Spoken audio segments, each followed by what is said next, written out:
የኢትዮጵያ ጠቅላይ ሚኒስትር አብይ አህመድ የ2019 የኖቤል ሰላም ሽልማት አሸናፊ መሆናቸውን የኖርዌይ የኖቤል ሰላም ሽልማት ኮሚቴ ኦክቶበር 11 አስታውቋል።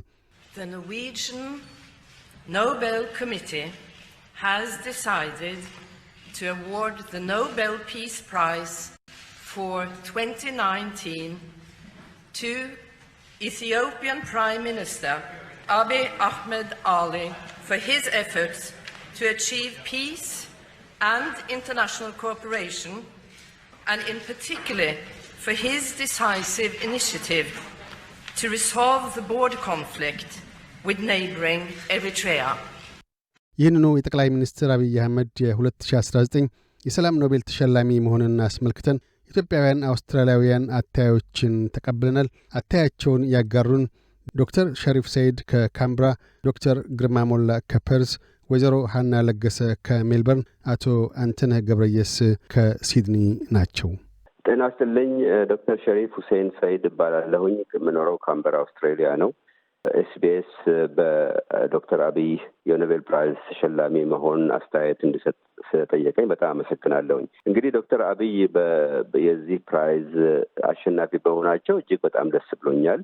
ምክንያቱም ጥቅሙ ከግላቸው ጋር በተያያዘ ሳይሆን ከአገር ጋር ያለው ፋይዳ ትልቅ ሆኖ ስለሚታየኝ በዛ አንጻር ከፍተኛ ደስታ ተሰምቶኛል ማለት ይችላሉ። በጣም ፕሬስቲጂየስ የሆነ ሽልማትም ነው። በዓለም ደረጃ በጣም የሚታወቅ ነው። እንግዲህ ሽልማቱ የተሰጣቸው ከመግለጫው ላይ እንዳየሁት በዋናነት በሁለት ነገሮች ላይ ነው። አንደኛው የሚለው ሂዝ ኤፈርትስ ቱ አቺቭ ፒስ ኤንድ ኢንተርናሽናል ኮኦፕሬሽን ይላል። ማለትም ሰላምና ዓለም አቀፍ ትብብሮችን ለማምጣት ባደረጉት ጥረት ነው ይላል። ሁለተኛው ደግሞ በሂዝ ዲሳይሲቭ ኢኒሺየቲቭ ቱ ኤንድ ዘ ቦርደር ኮንፍሊክት ዊዝ ኤሪትሪያ የሚልም አለበት። ከኤርትራ ጋር ያለውን ጦርነት ብጥብጥ ለማስቀር በወሰዱት ቁርጠኛ ውሳኔ ምክንያት ነው ይላል። በዋናነት እነዚህ ሁለቱን ይጠቅሳቸዋል። እንግዲህ የመጀመሪያውን ካየነው ሰላምና ኢንተርናሽናል ትብብር ለማምጣት ባደረጉት ጥረት የሚለው የሚታዩ ጥረቶችን አድርገዋል። ለምሳሌ በአካባቢያችን በሪጅኑ በቀጠናው ብንወስድ ሱዳን ውስጥ የነበረውን ከአልበሽር መውረድ ጋር ተያይዞ የነበረውን ብጥብጥ ለማስቀረትና የሽግግር መንግስት እንዲቋቋም ዋናውን ቁልፉን ሚና የተጫወቱት ዶክተር አብይ ናቸው። እንደዚሁም ደቡብ ሱዳን ውስጥ ያሉትን ተቀናቃኞችን ለማስታረቅ ከፍተኛ ጥረት እያደረጉ ነው ያሉት። በግንባር ቀደም የሚጫወቱት እሳቸው ናቸው። ሶማሌና ኤርትራን ለማስታረቅም እንደዚሁ ጥረት አድርገው በከፊልም ቢሆን ተሳክቶላቸዋል። እንደዚሁ ኬንያና ሶማሌንም ለማስታረቅ እንደዚሁ ተጣጥረዋል። ጅቡቲና ኤርትራንም እንደዛው። እነዚህ ሁሉ እንግዲህ ከፍተኛ የሚታዩ አንዳንዶቹም መሬት ላይ የሚታዩ ውጤት ያመጡ ተግባሮች ናቸው። ኮኦፕሬሽንን በተመለከተ ሪጅኑን ቀጠናውን ኢኮኖሚካሊ ኢንቴግሬት ለማድረግ ከፍተኛ ጥረት ይዘዋል። የዛን የአፍሪካ ቀንድን አገሮች ኢኮኖሚዎችን ኢንቴግሬት አድርጎ ከተቻለም በረዥም ጊዜ ቢሆን ወደ ለመሸጋገር የጀመሩት ከፍተኛ ጥረት አለ። ይሄ ኤፈርታቸው አንዳንዱ ውጤት አምጥቷል፣ አንዳንዱ በረዥም ጊዜ ውጤቱ የሚታይ ግን የተጀመረ ስራ ነው። ይሄ ሪኮግናይዝድ ሆኖላቸዋል። በሁለተኛ ደረጃ የኤርትራውም ጉዳይ ቢሆን ዲሳይሲቭ ኢኒሺየቲቭ የተባለው 20 ዓመት በላይ ስቴልሜት ላይ ነበርን፣ ኖ ፒስ ኖ ዋር የሚሉት አይነት ነገር ውስጥ ነበር ነው። ያንን ሰብረው ዶክተር አብይ እርግጥ የአቶ ኢሳያስም ትብብርም ቢኖርበትም ኢኒሺየቲቭን የወሰዱት እሳቸው ናቸው። ቁርጠኛ ውሳኔ ነው ያደረጉት። ሚሊተሪሊ ኢትዮጵያ የበላይ ብትሆንም እንኳን በዛ ትዕቢት ሳይወጠሩ አስመራ ድረስ ሄደው መንገድ የከፈቱት እሳቸው ናቸው። ከዛ በኋላ ውጤቱን አይተነዋል። የተለያዩ ዘመዶች ሲገናኙ እንዴት ይላቀሱ እንደነበረ አይተናል። አንዳንዶቻችን ቴሌቪዥን ላይ ያየን ስሜት ውስጥ የገባን ሰዎች አለን። ስልክ እንኳን የማይገናኙ ቤተሰቦችን መገናኘት አስችሏል። በሁለቱ ሀገሮች መካከል አሁን ይሄው በአውሮፕላን በረራም ተከፍቶ ሰዎች እንደ ልብ ይሄዳሉ፣ ይመጣሉ። ሌሎች ግን ስርዓት በያዘ መንገድ መካሄድ ያለባቸው የድንበር ላይ ግንኙነቶች፣ የእቃ ግንኙነቶች፣ የንግድ የመሳሰሉትን ኮሚቴ አቋቁመው እየሰሩ ነው። ወደብም እየተዘጋጀ እንደሆነ ሰምተናል። ስለዚህ ይሄንን ውጤት የሚታይ ውጤት አምጥተዋል። ወደፊት ደግሞ ከፍተኛ ውጤቶች ሊገኙ የሚችሉባቸው ስራዎችም እየተሰሩ ነው ያሉት። ኢንተርናሽናል ኮሚኒቲው ይሄንን ሪኮግናይዝ አድርጎላቸዋል። የኖቤል ኮሚቴውም ይሄ ሪኮግናይዝ አድርጎላቸዋል። በአገር ውስጥ ደረጃም ቢሆን ያመጡት ለውጥ እንዲህ በቀላል የሚታይ አይደለም። ፖለቲከኛ እስረኞች ከ100,000 በላይ እስረኞች ተፈተዋል። ቀርቶ ህዝብ ደህንነት የሚባለው መስሪያ ቤት ህዝብን አላፈናፍን ብሎ መተንፈሻ ሻጥቶ የነበረው መስሪያ ቤት ሪፎርም ማድረጋቸው በቀላል የሚታይ አይደለም። ፖለቲካ ምህዳሩን አስፍተውታል። የተቃዋሚ ፓርቲዎች ዛሬ ይሄ ነው የሚባል ተጽዕኖ የለባቸውም። ውጭ ያሉትም ገብተው እየተንቀሳቀሱ ናቸው ያሉት። ብዙ ነገሮችን መጥቀስ ይቻላል ዶሜስቲካሊም ቢሆን። ይሄንን ሪኮግናይዝ ያደረገ ሽልማት ሆኖ ስለማገኘው እኔ ተገቢው ነው አየዋለሁኝ። ፋይዳው ምንድን ነው? ወደፊት በምንሄድበት ጊዜ አንደኛ እሳቸው ራሳቸውን ኤፈርታቸውን የበለጠ ደብል እንዲያደርጉ ያደርጋቸዋል። ሞራል ይሰጣቸዋል። ሪኮግኒሽን ጥሩ ነው ምንጊዜም ቢሆን። ስለዚህ የበለጠ እንዲጥሩ ያደርጋቸዋል። የበለጠ መሬት ላይ የሚወርድ አይነት ስራዎችን ተክተው እንዲሰሩ ያደርጋቸዋል ብዬ ገምታለሁኝ። ብዙ በሮችንም ይከፍትላቸዋል። ተሰሚነት ይጨምርላቸዋል። ለአገር የሚጠቅሙ ብዙ ነገሮችን ጠይቀው የማግኘት እድል ይከፍትላቸዋል። ከሀብታሞችም ይሁን ከኢንቨስትመንትም ጋር በተያያዘ ይሁን በሌላም ጉዳዮች የኢትዮጵያን ፕሮፋይል ከፍ ያደርጋል። እሳቸው በር ስለሚከፈትላቸው ያንን ተጠቅመው ለኢትዮጵያ ብዙ ጥቅሞችን ማምጣት የሚያስችል ስራ እንዲሰሩ ይረዳቸዋል ብዬ ገምታለሁኝ። ሌሎች የአፍሪካ ሀገሮችም ቢሆን ከዚህ ምሳሌ ወስደው ለሀገራቸው፣ ለሕዝባቸው አንዳንድ ጥሩ ነገሮችን እንዲያደርጉ ሞራል የሚሰጣቸው ይመስለኛል። በቀላሉ እነዚህ 3 ፋይዳዎች መጥቀስ ይችላለሁ። ጎይንግ ፎርዋርድ ወደፊት ስንሄድ ግን ዶክተር አብይ ብዙ ቻሌንጅ አለባቸው። በተለይ በአገር ውስጥ አንደኛው እንደምናየው ሰስቴይነብል የሆነ ፒስ በአገሪቱ ውስጥ የማምጣቱ ስራ በጣም ከባድ ስራ ነው። ያ ቻሌንጃቸው ነው። እንደው አንዳንድ ከዛ ጋር የሚያያዙ ቻሌንጆችን ብጠቅስ እንኳን ለምሳሌ የኤትኒክ ፌዴራሊዝም እና የኢትዮጵያ ናሽናሊዝም ባላንሱን እንዴት ነው ማስጠበቅ የሚቻለው? በአሁን የምናየው ይሄ ኤትኒክ ፌዴራሊዝም ወያኔ ጥሎብን የሄደው ነቀርሳ አገሪቱን እያበጣበጠ ያለ ነው። ህዝብ እያበጣበጠ ያለ ነገር ነው፣ የምናውቀው ነው። የዛን ነቀርሳ ደግሞ አራማጅ የሆኑ ሰዎች አሁንም ቢሆን በይፋ አገሪቱ ውስጥ ብጥብጥ እየፈጠሩ ነው ያሉት። ኤትኒክ ናሽናሊዝም 27-28 ዓመት ስር ሰዷል በሀገሪቱ ውስጥ። ያንን እንዳለ ኢግኖር ማድረግ የሚቻል አይደለም፣ መሬት ላይ ያለ ነገር ነው። ነገር ግን ደግሞ የኢትዮጵያ የዜግነት ፖለቲካ እና ኢትዮ ናሽናሊዝም ኢትዮጵያዊነት ስሜት ደግሞ እየቆጠቆጠ መጥቷልም የግድ ደግሞ ማደግ ያለበት ጉዳይ ነው። ስለዚህ ሁለቱን ባላንስ አድርጎ ማስኬድ የሚቻለው እንዴት ነው? ይሄንን ባላንስ ማድረግ ካልተቻለ ብጥብጥ ይቀጥላል በሀገሪቱ ውስጥ። ትልቁ ቻሌንጃቸው ይመስለኛል። ኮንስቲቱሽኑ ሪፎርምድ መሆን አለበት። በምን መንገድ ነው ሪፎርምድ የሚሆነው? በተለይ ይሄ ኤትኒሲቲ እና ኤትኒክ ናሽናሊዝምን እና ኢትዮ ናሽናሊዝምን ባላንስ ባደረገበት ሁኔታ እንዴት ነው መቀየር የሚችለው? ይሄ ትልቅ ቻሌንጅ ነው። ኢኮኖሚው አሁንም ቢሆን ከፍተኛ የኑሮ ውድነት አለ። ብዙ የተመሳቀሉ ስራዎች፣ ነገሮች አሉ። ያን ሪፎርም ቶሎ እስካላመጡት ድረስ መሬት ላይ እስካልወረደ ድረስ ሪፎርሙ ከወሬ አልፎ ብዙ ነገሮችን ሊያመሰቃቀል ይችላል። ይሄ ዋናው ቻሌንጃቸው ይመስለኛል። ሌላው ይሄ በቅርብ ጊዜ የሚመጣ እንግዲህ ምርጫ አለ። አመት ባነሰ ጊዜ ውስጥ ነው የሚካሄደው። ይሄ ምርጫ እንዴት ነው ክሬዲብል የሚሆነው? ውጤቱ ብቻ ሳይሆን ፕሮሰሱ ራሱ እንዴት ነው ፍሪና ፌር የሚሆነው? ለምሳሌ የምርጫ ካምፔኖች በየቦታው ያለ ተጽዕኖ ያለ እንቅፋት መደረግ የሚችሉበት ግራውንድ እንዴት ነው በአጭር ጊዜ መመቻቸት የሚችለው? የምርጫው ቀን ብቻ አይደለም። የምርጫው ቀን ፖሊስም ጦር ሰራዊትም አሰማርተው በሰላም እንዲያልፍ ማድረግ ይቻል ይሆናል። ግን እዛ ከመደረሱ በፊት ፓርቲዎች ነፃ ውድድር እንዲያደርጉ። አንዳንድ ክልሎች ይኸው አሁን መኪና እንኳን እንደ ልብ ማለፍ አይችልም፣ ይዘጋሉ። ዝም ብሎ የሆኑ ሽፍቶችም ይሁኑ ጎረምሶችም ይሁኑ ምንም ይሁኑ ብቻ ይበጠብጣሉ። እነዚህ በጥባጮች ካምፔን እንዳያደርጉ የተወሰኑ ፓርቲዎች ላይ እንደዚሁ አይነት ረብሻ ላይ ፈጥሮ የሚችሉበት ሁኔታ ምን ጋራንቲ አለ? ይህንን አትሞስፌር ካሁኑ የመፍጠሩ ስራ ከባድ ስራ ይመስለኛል። ከምርጫው በፊት ያን አመቻችቶ እያንዳንዱ ፓርቲ በማንኛይቱም የሀገሪቱ ክፍል ውስጥ እንደ ልቡ ተንቀሳቅሶ የፈለገውን ካምፔን የማድረግ መብቱን የማስጠበቁ ነገር ከባድ ቻሌንጅ ይሆንባቸዋል። ስለዚህ እንደ ሾርት ተርም ይሄ ሀገሪቱ ሰስቴይነብል ፒስ ያምጣቱ ጉዳይ፣ ኢኮኖሚውን የማስተካከሉ ጉዳይ እና ለምርጫው የመዘጋጀቱ ጉዳይ ከፍተኛ ቻሌንጅ ይሆንባቸዋል ብዬ እገምታለሁኝ። እንግዲህ ከዚህ ሽልማት ጋር በተያያዘ ለማለት የምፈልጋቸው እነዚህ ነው። በአሁኑ ሰዓት ጠቅላይ ሚኒስትር አብይ አህመድ ኖቤል ሽልማት በማግኘታቸው በጣም ነው ደስ ያለኝ። የሚደንቅ ነገር ገና ወሬው ከተሰማ ጀምሮ ባለፈው ሳምንት ከቤተሰቤ ጋር ሆኜ በጣም ትጸልይ ነበረ።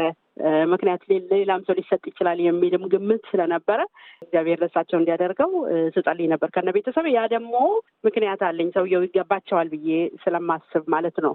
ብዙ መሪዎች አይተናል እንግዲህ በእኛ እንኳን እድሜ እንደዚህ አይነት ሰው ከልባቸው በቅንነት ሀገራቸው ውስጥም ሳይቀር ሰላምን ለማምጣት በጣም የሚጥሩ ሰው ናቸው። በእርግጥ ሀገር ቤት ያለው ሁኔታ ከእሳቸው አቅም በላይ በሆነ ሁኔታ ወይም ደግሞ እሳቸው የፈጠሩት ሳይሆን ቀደም ሲል የነበረው ስርዓት የዘራው ነገር አድጎ በቅሎ አፍርቶ የሚበላበት ሰዓት ላይ ነው እሳቸው የመጡት። ለምሳሌ ህወሓት በመጣበት ሰዓት እሳቸው ያንን እድል አግኝቶ ቢሆን ኖሮ የዛን ጊዜ ቢሆን ኖሮ ኢትዮጵያን መሪ የሆኑበት ሰዓት ሀገራችን ዛሬ የት ጋር ልትሆን እንደምትችል መገመት ይቻላል። እና የኢትዮጵያዊነትን በሚያውቅ ማህበረሰብ ነበረ ለምሳሌ ህወሓት ሲመጣ የመጣው። እሳቸው ሲመጡ ግን መከፋፈልን፣ ዘርንና የራስን ማንነት ብቻ ከማሰብ ያለፈ ሌላው ኢትዮጵያዊ ወገኔ ነው ብሎ ማያስብ ትውልድ መሀል በትምህርት ቤት ደረጃ በካሪኩለም ደረጃ ዘረኝነት ሲሰበክና ኢትዮጵያዊነት ሲገፋ እና የቀደሙት አባቶች ታሪክ እሳቸው አሁን ለምሳሌ ጠቅላይ ሚኒስትሩ ታሪካቸውን እያደሱ የነ ሚኒሊክን እየሰሩ ያሉበትን አይነት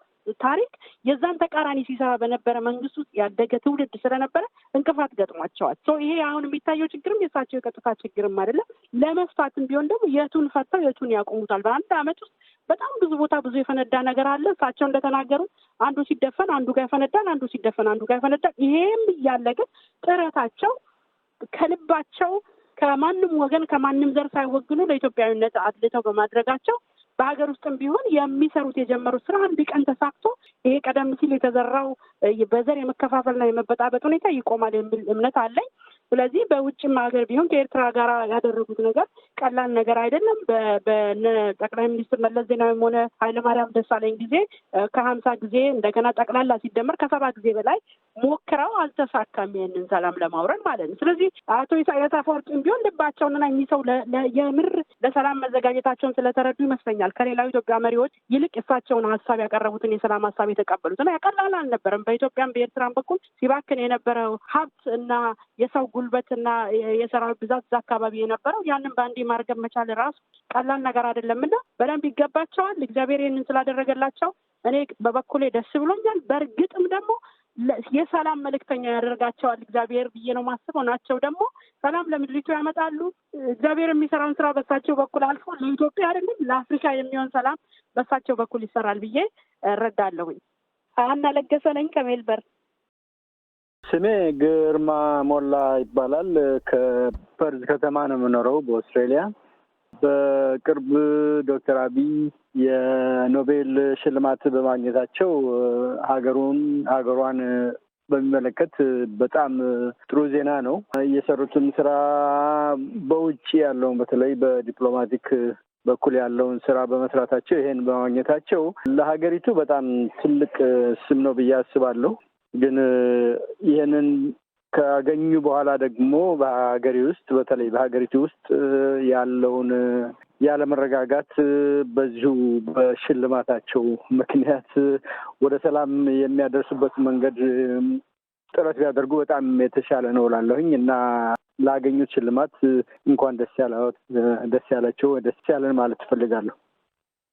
እሺ ካሳሁን፣ ሰሞኑን ጠቅላይ ሚኒስትር አብይ አህመድ የኖቤል የሰላም ሽልማት አሸናፊ በመሆናቸው የተሰማኝን ደስታ ለመግለጽ ነው። አንተነህ ገብረየስ ከሲድኒ ነኝ። በእውነቱ ይህ ዜና ወይም ይህ ክወና ለኢትዮጵያ በጣም ትልቅ ደስታ፣ ለኢትዮጵያውያን እና በኢትዮጵያን ለሚወዱ ሁሉ ታላቅ ኩራት ነው። ጠቅላይ ሚኒስትር አብይ አህመድ ወደ ስልጣን ከመጡበት ጊዜ ጀምሮ ለኢትዮጵያና በአካባቢው ላሉ አገሮች ሰላም መሆን ከሚችሉት በላይ ጥረት ያደረጉ መሪ ናቸው። አንድ መሪ ወይም አንድ የፖለቲካ ሰው ሽልማት የሚሰጠው ለሚያደርገው ኤፈርት ወይም ትጋት ነው። ትጋታቸው በጣም የሚገርም ነው። በመጀመሪያ ደረጃ ሀገራችን በኢትዮጵያ ያለውን በረጅም ጊዜ በኤርትራ እና በኢትዮጵያ መካከል ያለውን ችግር ቅድሚያ ሰጥተው ለመፍታት ያደረጉት ጥረት ከፍተኛ ነው። ጉዳዩ ምንም በፕሮሰስ ላይ ቢሆንም የተገኘው ውጤት እና የረገበው የጦርነት እና የችግር አዝማሚያ እንደቀላሉ የምናየው አይደለም። ከዛም ደግሞ በጎረቤት ሀገሮች በሱዳንም በሶማሊያም በደቡብ ሱዳንም ያሉትን ችግሮች ለመፍታት ከፍተኛ ጥረት አድርገዋል። አንዳንዶች የራሳቸው ሀገር እንዲሆኑ የውጭ ጥረት ያደርጋሉ የሚል በጣም ያልተገባ ትችት ይሰጣሉ። ጎረቤት ሰላም ካልሆነ ያንተ ሰላም ወይም የአንድ ሀገር ሰላም ሊረጋገጥ አይችልም። ስለዚህ ይሄንን ማድረጋቸው እንደውም እኔ እንደ ብልህነት ነው የምቆጥረው። ከዚህም በላይ ጠቅላይ ሚኒስትር አብይ በሚያደርጉት ንግግር በሚሰጡት አመራርና ፍቅርንና ሰላምን የሚሰብኩ ታላቅ ሰው ናቸው። በሀገራችን ውስጥ የምንፈልገውን ሰላም በህመምተኞች ምክንያት በታመሙ ሰዎች ምክንያት ባናገኝም ወደዚያ ለመሄድ የሚደረገው ጥረት ግን በጣም ከፍተኛ ነው። ትልቅ ጥረት አድርገዋል። እኔ በእውነቱ እንደ ኢትዮጵያዊ እንደ ትውልደ ኢትዮጵያዊ ጠቅላይ ሚኒስትር አብይ አህመድ ይህ ሽልማት ይገባቸዋል። ኢትዮጵያውያንና ኢትዮጵያም በዚህ ሽልማት ኮርተዋል። ካሳሁን ስነ ጽሁፍ ሰው አይደለሁም። እኔ ግን ይህንን አስመልክቶ ትንሽ ስንኝ ቋጥር ያለውና ከፈቀድክልኝ አነባዋለሁ።